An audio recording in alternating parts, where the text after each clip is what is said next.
many, many years ago, back when the acronym CD meant Certificate of Deposit and not compact disc, I was a linguistics graduate student at MIT here.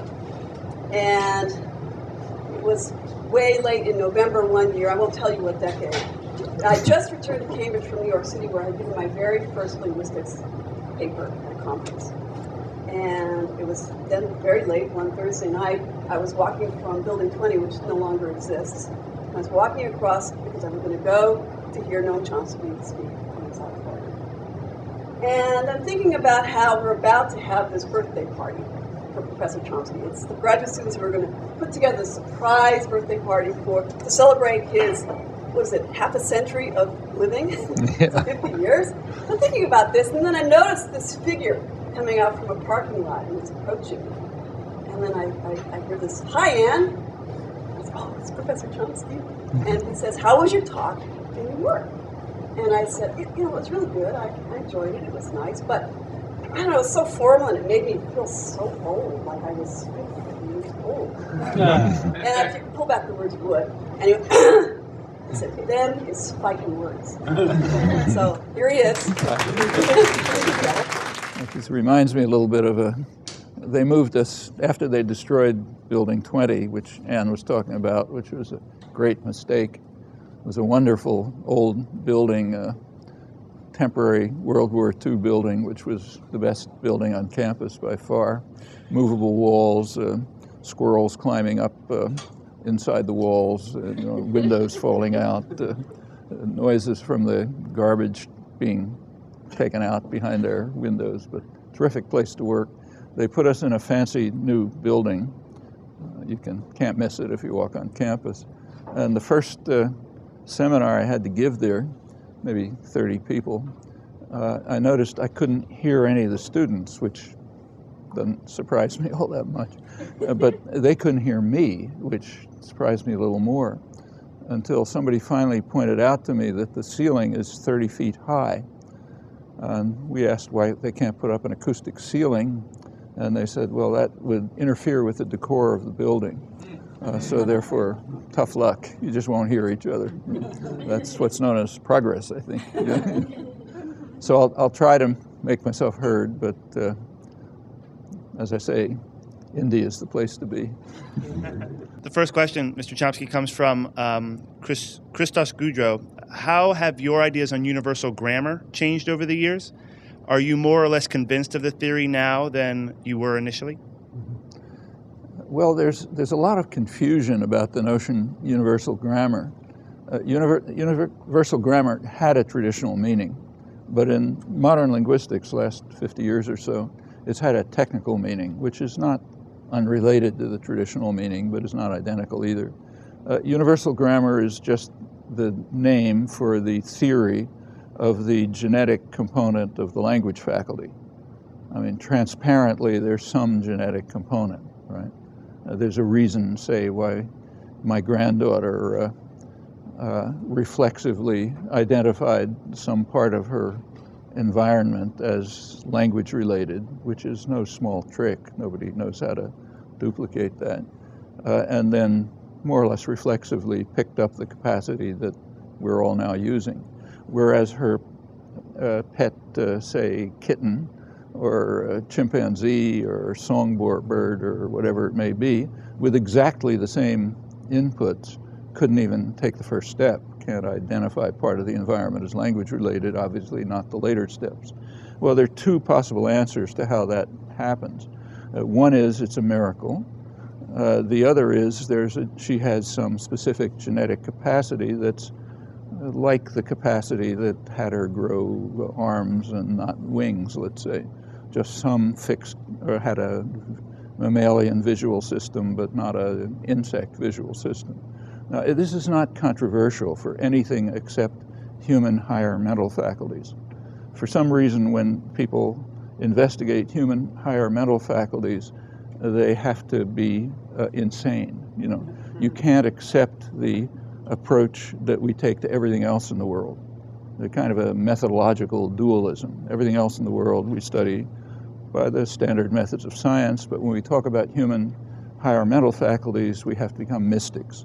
So therefore there's a controversy about the existence of universal grammar, which means a controversy about whether there is some genetic property that distinguishes humans from everybody else, which leads to the ability to doing what we're now doing. But there shouldn't be any controversy about that. The only question is, what is it? Well, there have been theories about it from the 1950s when these studies began up till the present, and it's a living field, so they keep changing. So in that sense, yes, my views about universal grammar keep changing. Say when Anne walked into my office as a graduate student and told me I was wrong about everything, so okay, my views changed. But in that sense, sure, there's going to be constant change until the field disappears or is dead or something. And there's a long way to go. These are not trivial questions. At the sort of general tendency of change, not every linguist would agree by any means, so it's a personal opinion.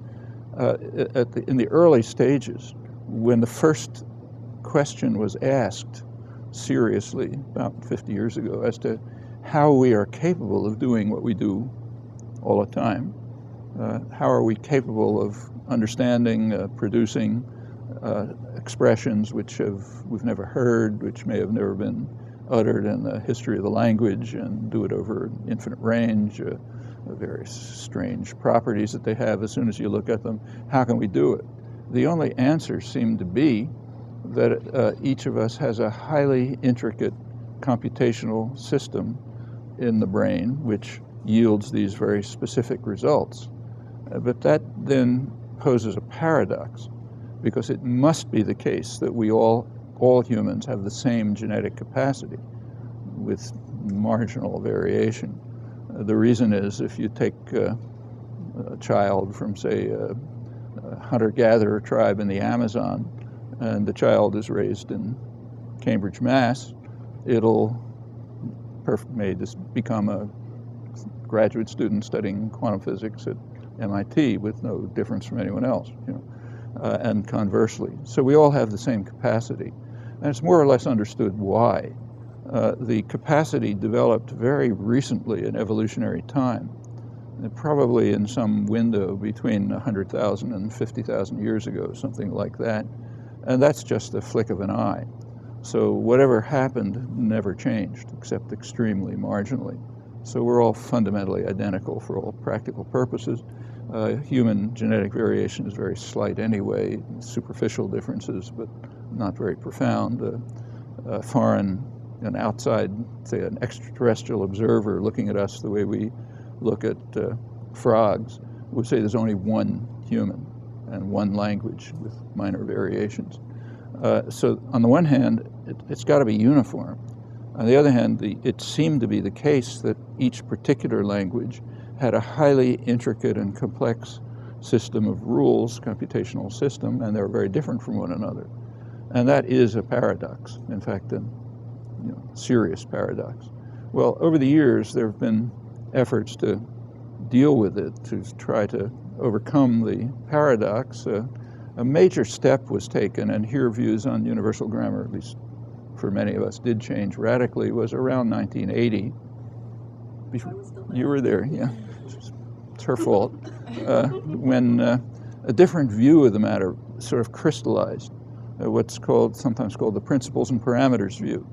The picture that that there are fixed principles which are really invariant. Nobody has to acquire them. They're part of universal grammar. And then there's a number of options that can be taken, called parameters, that the child has to pick up from experience. And they have to be pretty simple. You have to be able to pick them up from limited evidence, because that's all there is. So, for example, in some languages like English, it's called a head-first language. So the verb precedes the object, and a preposition precedes the object of the preposition, and so on. Other languages, like, say, Japanese, are almost the mirror image. The verb follows the object. The postpositions, not prepositions, and so on. So the languages are virtually mirror images of each other. And you have to set the parameter. The child has to set the parameter which says, am I talking English or am I talking Japanese? And that can be determined from very simple data. So that's a reasonable choice of a parameter. And the hope was that you could find some finite set of parameters, like a finite switch box, where you set the switch, the child has set the switches one way or another, and can do it on the basis of fairly simple data. And then once this enters into a predetermined system of principles, you get things which superficially look very different, but are actually almost identical, just differing in superficial choices. Well, if you could work that out, you'd have solved the paradox. It's a long way to work that out. But that made it possible at least to confront the issue seriously without facing an immediate near self-contradiction. And it set off a lot of a really rich period of research and inquiry, and nothing like it in the thousands of years of history of study of language in the last 25, 30 years, of a wide variety of typologically different languages, new questions at a depth that could never have been proposed before, sometimes answers leading to new questions, and so on. It's been a very lively period. And it also raised another question. What about the principles? Where do they come from? And the fact, the choice of parameters. Where do these things come from? If they're in universal grammar, if they're part of the genetic endowment, then they had to evolve somehow. But not a lot could have evolved because it's too recent. You know, you go back 100,000 years, there's, as far as we know, nothing. Humans had the same anatomy. Anything that's preserved in the fossil record's about the same, you know, hundreds of thousands of years back. So some small change must have taken place in the brain, which somehow allowed all of this to suddenly blossom. And pretty soon after that, again in evolutionary time, like maybe a couple of tens of thousands of years, which is no time at all, humans started leaving East Africa, where we all come from, as far as anyone knows. So some small group developed this system and then spread all over the world, and now they're all essentially the same. But what evolved in that short period of time cannot have been very complex. You know, you wouldn't expect a series of extensive stages, like, say, development of limbs, you know, millions of years. Therefore, what you'd predict is that some other principle external to language, maybe some principle of nature, a principle of computational efficiency or something like that, which is not specific to language, interacted with a small mutation which just gave rise to universal grammar.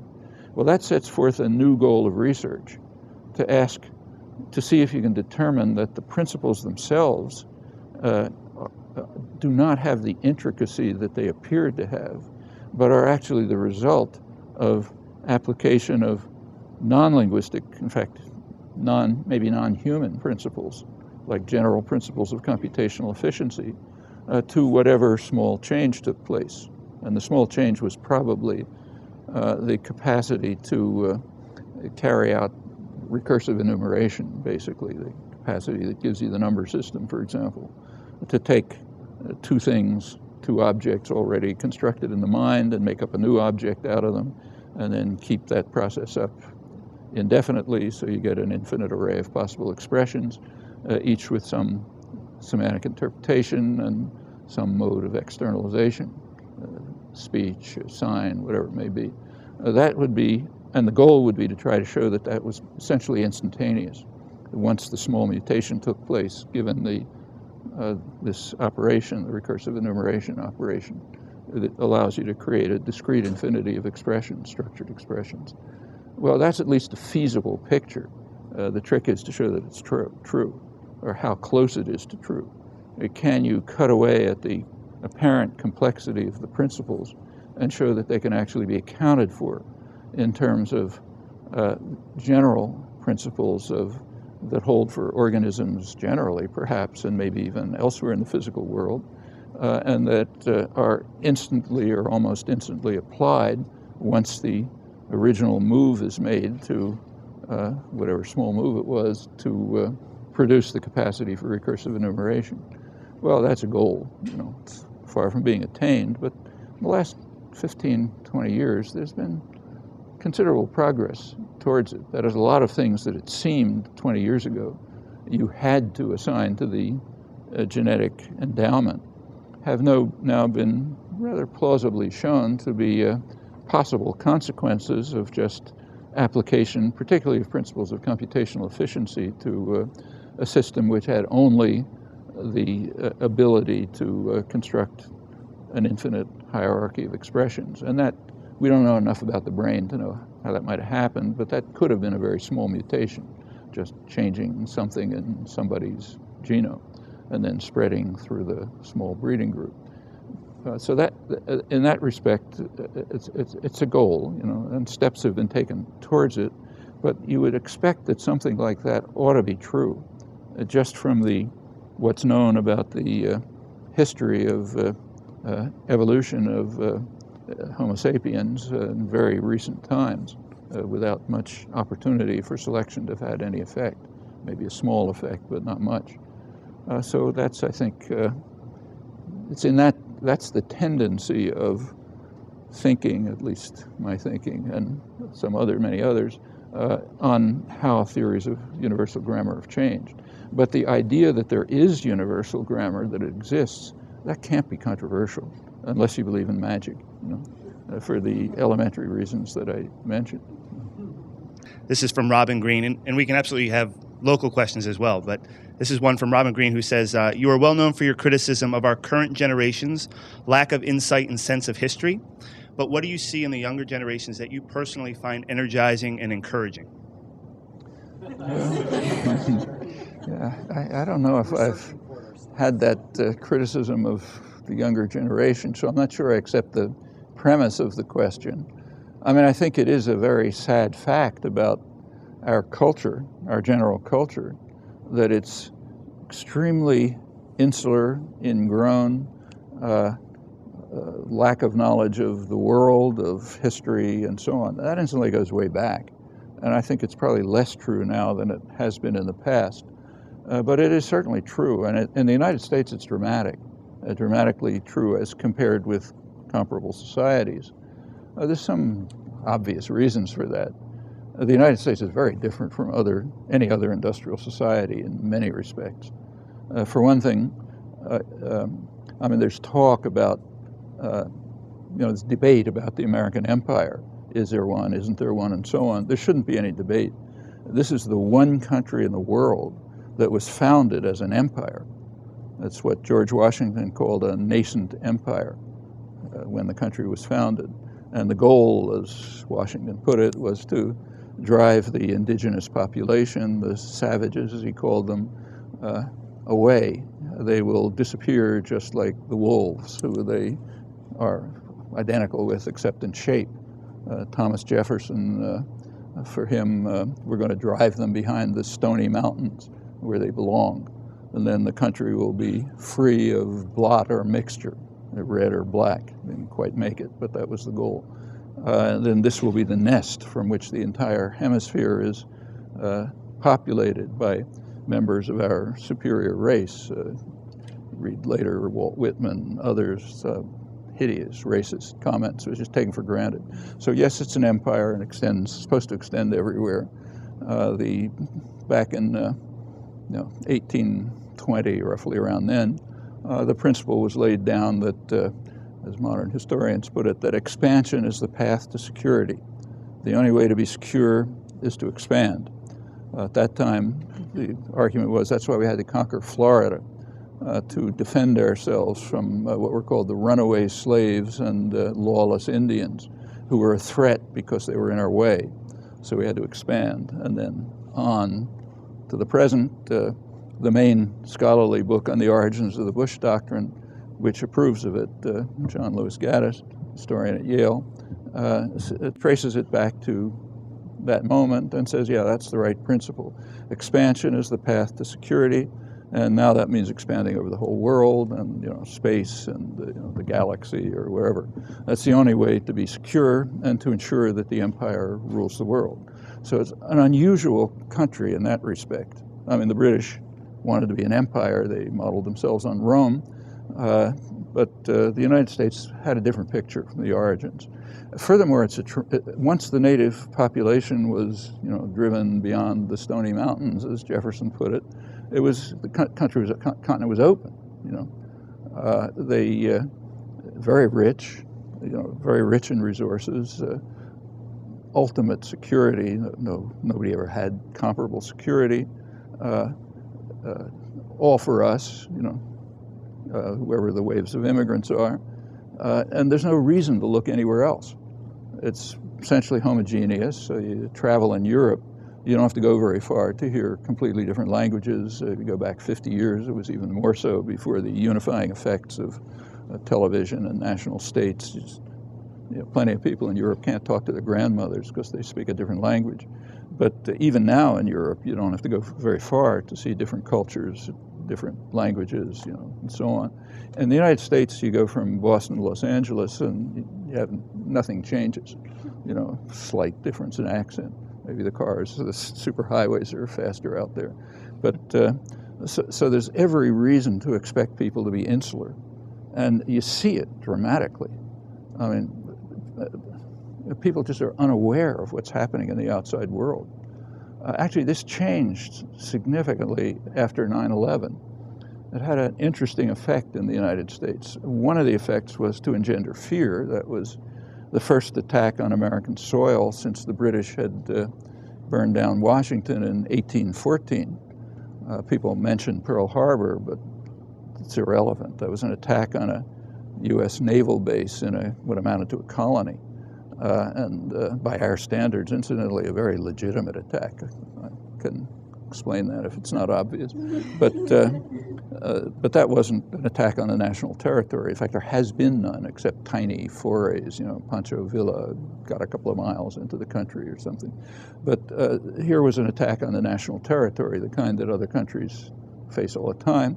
And it engendered fear. That's not what's supposed to happen. But it also opened a lot of minds. So I think since then the insularity has declined. More people know and are curious about the world and even about history. And that's largely an effect of the 1960s. The 1960s had a highly civilizing effect on the society. That's why they're almost universally condemned as a terrible period, the time of troubles and so on. You're going to hear a lot about that this year because it's the 40th anniversary of 1968. 40th, didn't do the arithmetic, but a lot of talk about 1968, terrible time. Actually, it was a terrible time. It civilized the country. You see it, say, right at MIT. Like, say, when I got here, if you walk down the halls at MIT, what you saw was well-dressed, deferential white males doing their homework, no political meetings advertised. You do your work. You build the electrical circuit, build the bridge, whatever it is. That's a little bit of a caricature, but that's pretty much what it was. You take a look down the halls now, it's totally different. Half women, third minorities, informal relations, a lot of activism on all kind of topics. And that's symbolic of what happened in the country. And that's a consequence of the civilizing effect of the 60s, which is, of course, very frightening to elites. People are supposed to be passive and apathetic and obedient. In fact, one of the major studies of the horrible effect of the 1960s by liberal internationalists, incidentally, condemned the era for its excess of democracy. The book is called The Crisis of Democracy. It was too much democracy in the 60s.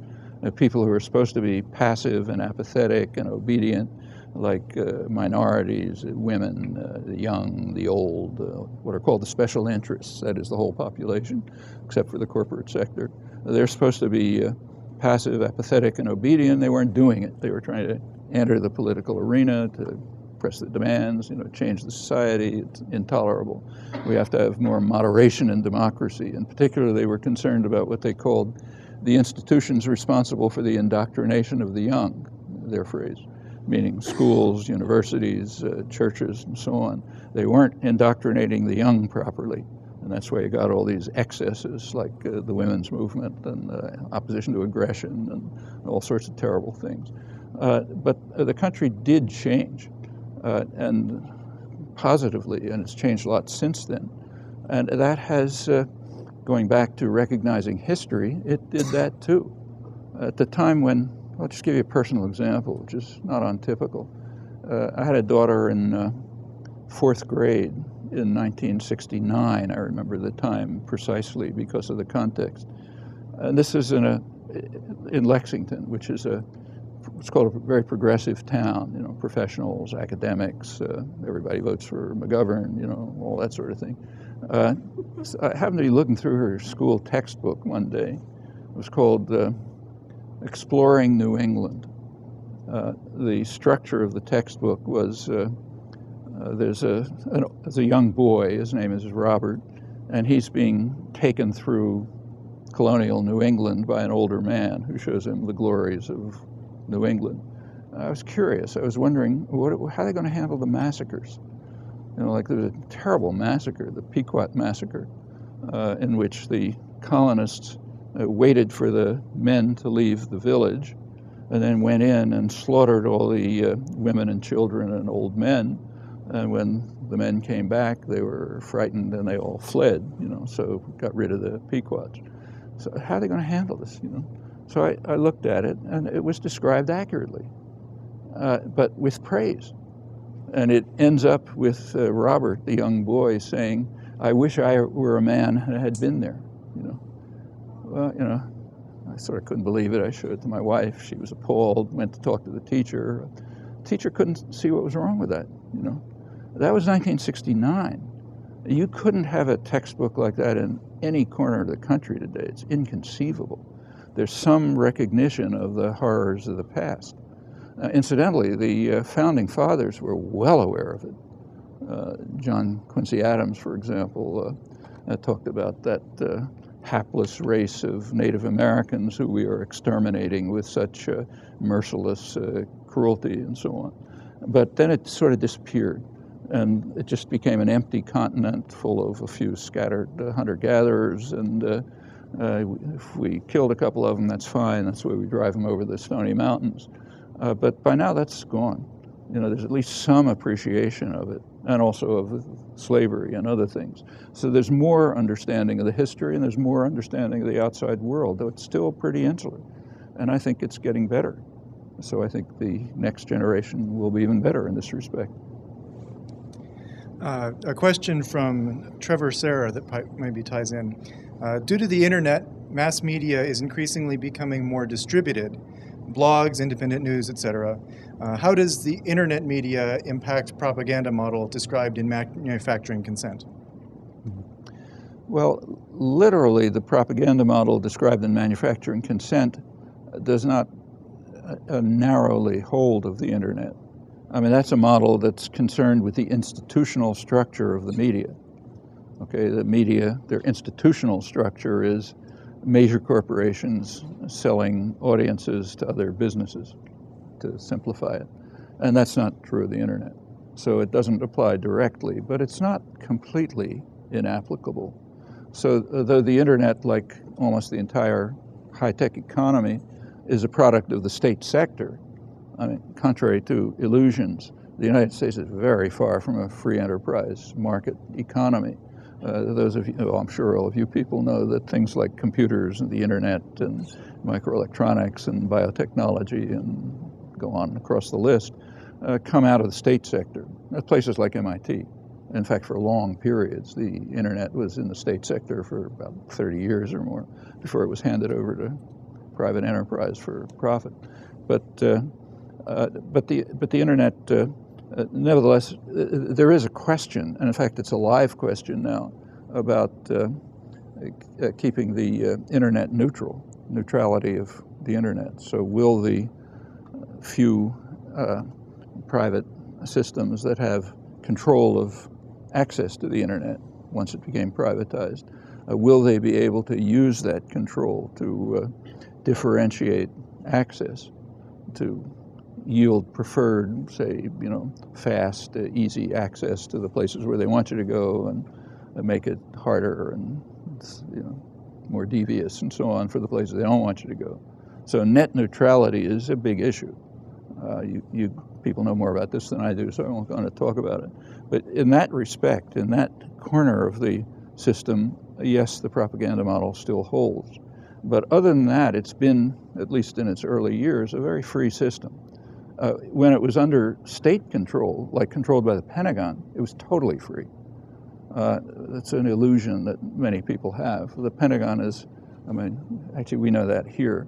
The MIT was like, maybe 90% Pentagon funded up until the early 70s, and it was the period of the greatest freedom. No classified work, complete free interchange. You could work on anything you wanted. Nobody cared. Because the generals, unlike many economists, are well aware that it's the state sector that's providing a large part of the initiative, the dynamism, the inventiveness, and so on that keeps the high-tech economy going. So they didn't put many constraints in. As it gets more corporatized, there's more constraints. For a long time, it was just in the army. It was the military. It was ARPA. That was the former internet.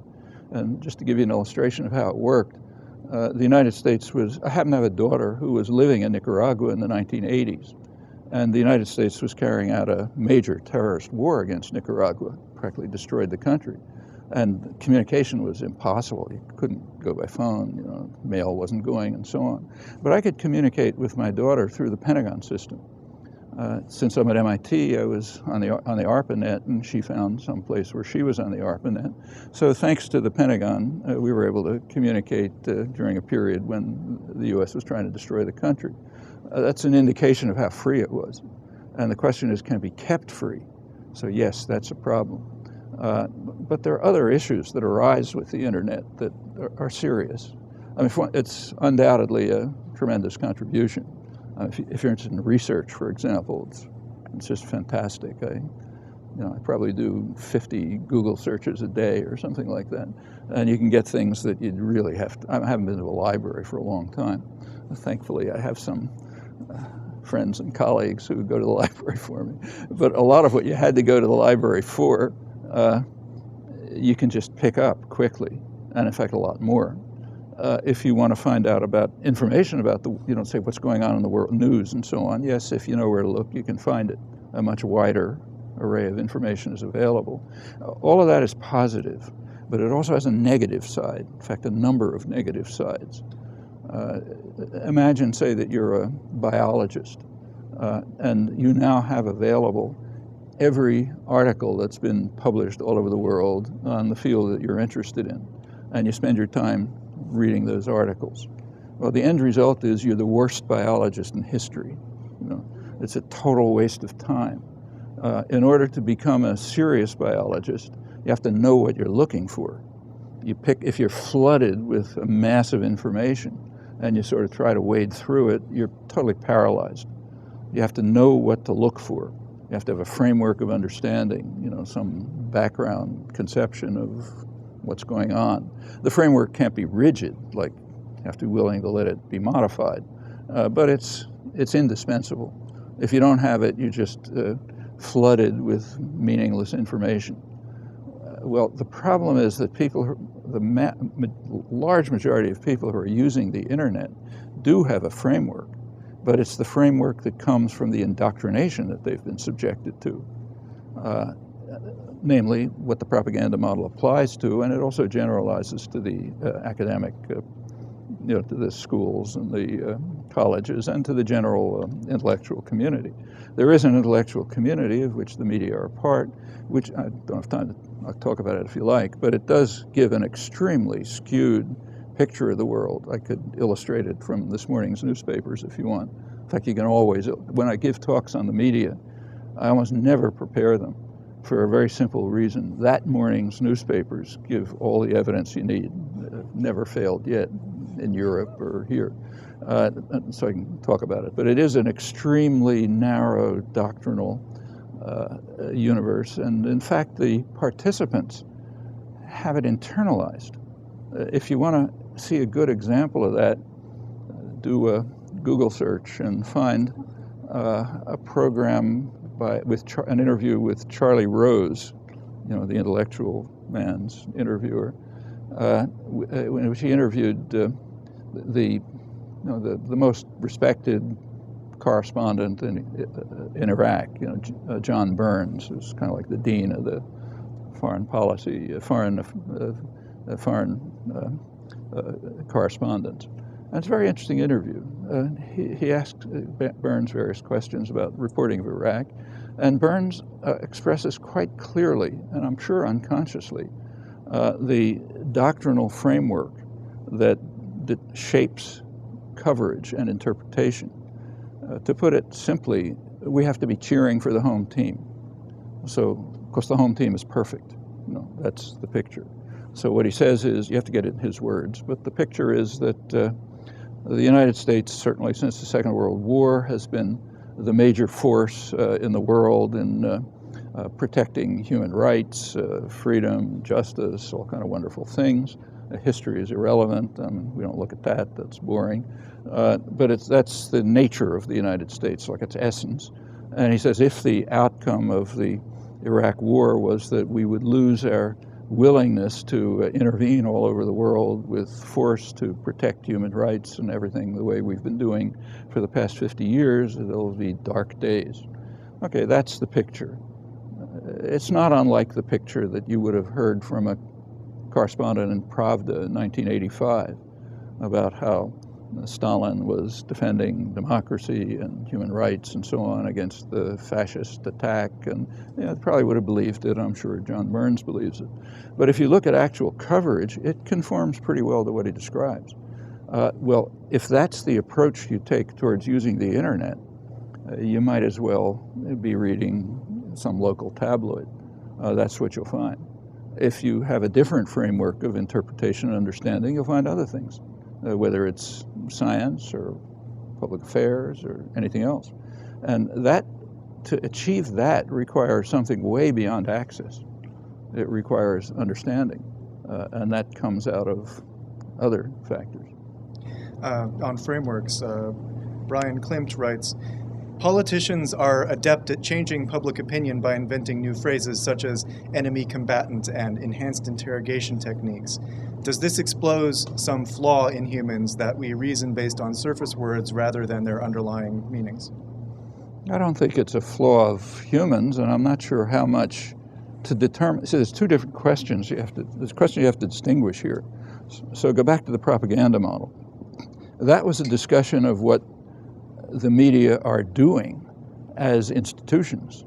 And in fact, it generalizes to the intellectual culture much more broadly. But there's a separate question, and that is how much are people influenced by it? That's quite a separate question. Okay, so to what extent do people accept and internalize the doctrinal system that's, say, described by John Burns? Well, the answer is pretty complex when you look. So for example, say take the Vietnam War. It's far enough back so we can think about it a little bit objectively, perhaps. If you look over the Vietnam War, there was never in the mainstream, and never is a strong word, but close to never, like 99.9%, a principled critique of the war. New York Times correspondent C.J. Chivers was there recently and talks about booming Grozny. It used to be rubble, now it's booming. They have electricity, run by Chechens. Of course, the Russians are in the background, but great success.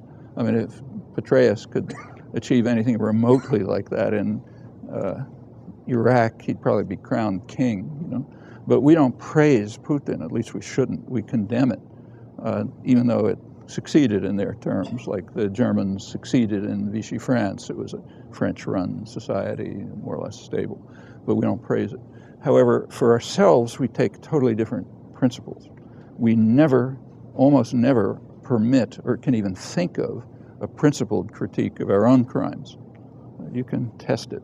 But what about public opinion? Well, there you get a striking gulf.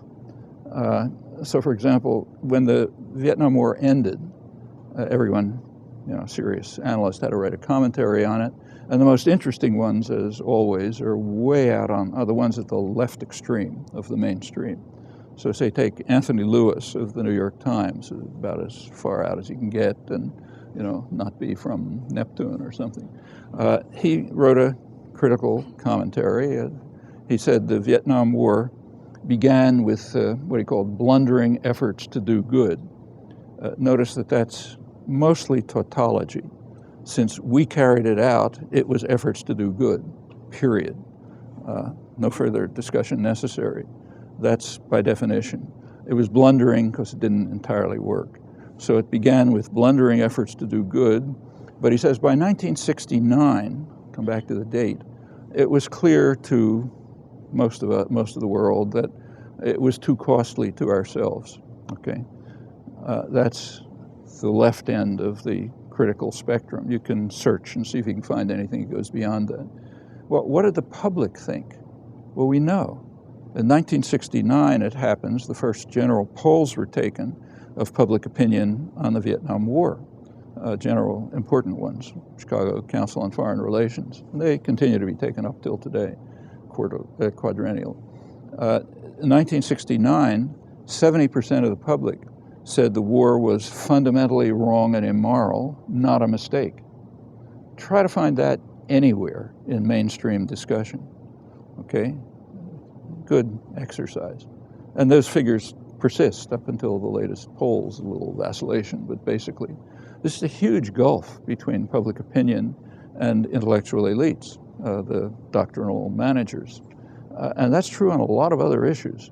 It's true on the Iraq War, it's true on the threat to invade Iran, it's true on national health care, it's true on relations with Cuba, you know, just run across the list. And it turns out there's a huge gulf between public opinion and intellectual opinion, hence doctrine, you know, media and so on. So that does raise a question about the extent to which the public actually accepts this. To an extent they do. So take your examples like enemy combatant. What's an enemy combatant? Well, actually one of them's coming up for trial. I think it may be the first trial from Guantanamo. It turns out it's a kid who was picked up as an enemy combatant when he was 15 years old because he did something, maybe threw a stone or did something or maybe shot or something an American soldier.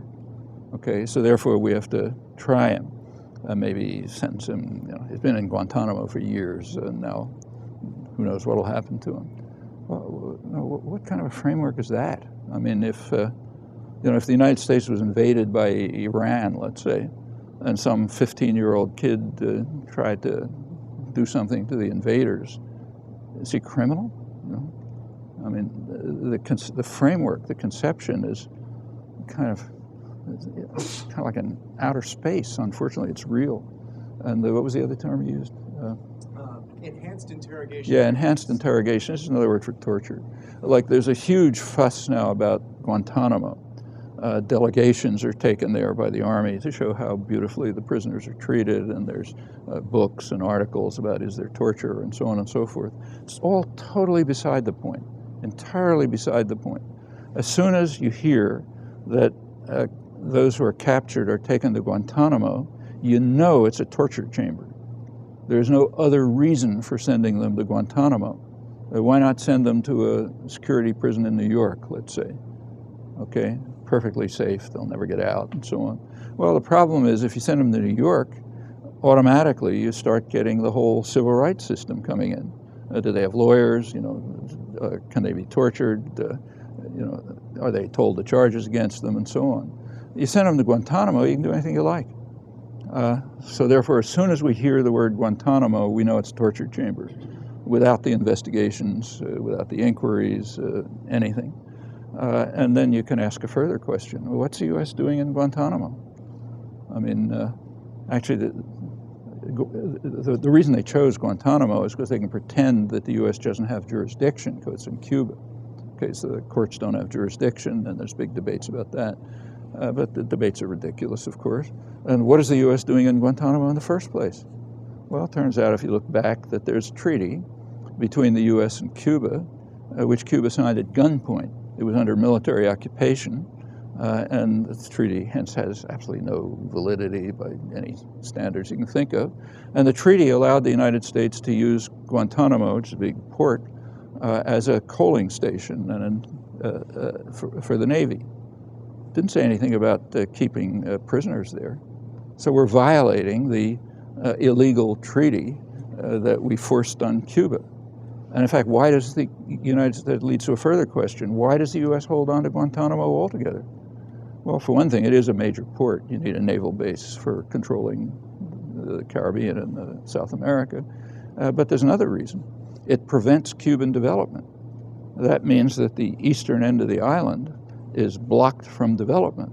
So if you want to strangle and destroy Cuba, which we've wanted to do since 1959, for reasons that are explained in the internal record, because of, and go back to the Kennedy and Johnson administration, because of its successful defiance of U.S. principles going back to the Monroe Doctrine.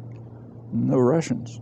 The Monroe Doctrine stated that we're going to run the hemisphere. That was the goal of the founding fathers. As I said, Jefferson, it's the nest, we're the nest from which we'll people the whole continent, getting rid of, the red men and the Spanish speakers. And Cuba is carrying out successful defiance of this, and that's intolerable. So therefore we have to seriously punish the people of Cuba, as we've been doing with terrorism, economic strangulation, and so on. Incidentally, in opposition to popular will here, a large percentage of the American population, it runs usually around 2/3, think we ought to enter into normal relations with Cuba. But holding on to Guantanamo is part of the strangulation of Cuba, ensuring that they can't develop the end of the island, which would be a base for trade with Europe, and so on and so forth. Well, all of these questions are the ones that would be in the headlines in a free press, and not whether this particular 15-year-old shot an American soldier invading his country. So yeah, there's a lot hidden behind the word enemy combatant. And in fact, you just take about almost any word of political discourse, you almost pick it at random, and it has two meanings. It has its literal meaning, and it has its doctrinal meaning. And the two have usually almost nothing to do with each other. So take, say, aggression, important term, it has a technical meaning. It was defined at the Nuremberg Tribunal, and that was then accepted internationally.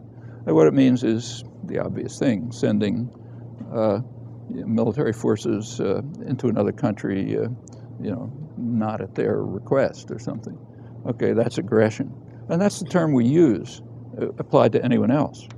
Like the Nazi war criminals, the primary reason they were hanged was because of the crime of aggression.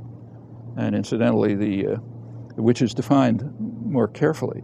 It defines, the Nuremberg Tribunal defines aggression as the supreme international crime, which differs from other crimes in that it encompasses all of the evil that follows. So the initial aggression in Iraq encompasses the sectarian warfare, the destruction of the antiquities, the millions of refugees, everything that happened since is encompassed in the initial act of aggression. Justice Jackson, the American justice at Nuremberg, gave a passionate declaration to the tribunal. He said that we're handing the defendants a poisoned chalice, and if we ever sip from it, meaning if we're ever guilty of the same crimes, we must suffer the same punishment, or else the whole trial is a farce. Okay? Again, those should be the headlines, except for one problem. The United States cannot commit aggression by definition. We don't commit aggression. Take a look at the front page of the Wall Street Journal today, big lead article. Iran still, the U.S. claims Iran is still sending arms to Iraq. It may be true. Is Iran the only country sending arms to Iraq? Condoleezza Rice, a little while back, was asked on television, what's the solution to the Iraq problem? He said, simple. Just end the flow of foreign fighters and foreign arms, and then it's over. Nobody batted an eyelash, for a good reason. Our forces are not foreign. They're indigenous. Wherever they are, they're indigenous. If we invaded Canada, we would be there by right. And if a Canadian 15-year-old kid threw a stone at an American soldier, he'd be an enemy combatant and we'd send him to Guantanamo. And it follows from a very elementary principle. It's the one on which the country was founded. We're a nascent empire. Expansion is the path to security. We are indigenous everywhere. We own the world. So therefore, the questions can't be asked. And if you look at commentary and debate and discussion, you find that that's internalized. nobody points to it. It's just part of our picture of the world, and that infects everything. That's why every term, like the terms you used, has, from an outside point of view, sounds like you're talking about a bunch of madmen. Mari Bingham writes, there's been a lot of discussion about the detrimental effects of email, instant messengers, and phone text messaging and the like on syntax and grammar, especially English. Do you feel this is the case, or these changes are just a part of the natural evolution of language? Well, I have experience with it, having two 15-year-old grandsons. When my grandson comes over to the house to engage in what's called doing his homework, Sunday evening. Of course, everything's put off till Sunday evening. He sits there with his computer in front of him, earplugs, listening to something that's called music. Don't ask me to describe it.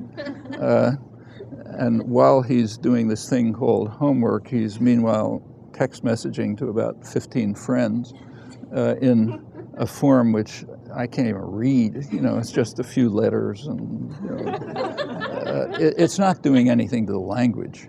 I mean, I think that's a mistake. The language is robust enough, so it's not going to be affected by that. But I think it's doing something to the minds. The kids are just stimulus hungry. They can't sit aside, like my own children, let's say, they'd go to the library and pick up 10 books and come home and go off into a corner and read the books. Actually, I have a granddaughter grew up in Nicaragua, now in Mexico, and when she comes to visit, it's the first thing she does. 10 years old, go to the public library, come back with a stack of books, go off in the corner and read them. That's almost inconceivable for a kid that age here. I mean, maybe there's some, but they have to be stimulated constantly by noise, by visual imagery, by what's called interchange with friends, although the interchange is so superficial that it's shocking, to take a look at it when they decode it for you. And I'm sure that's having an effect. It's having an effect on children growing up, and I don't think a good effect. But it's not really an effect on the language. That's not going to change. I mean, it's true that if you look over the history of language, teenagers generally tend to develop their own sort of argot, way of talking. And that is one of the sources of innovation and change in language, because the teenagers grow up and, you get what they sort of developed as peer group separation from the adult world does have some effect on what the next stage of the language is, though not like on the syntax or anything like that. But this, I think, is serious, and I think one should be concerned about the effect on the children. I can see the differences in, say, my grandchildren who grew up here and the ones who grew up south of the border, and I suspect that's fairly general. As for email, it is a mixed blessing. I mean, I think it's a great thing. On the other hand, I spend maybe 5 or 6 hours a night just answering queries and comments. I'm not sure that's the best way of distributing energy, but Well, thank you very much for coming. Yeah.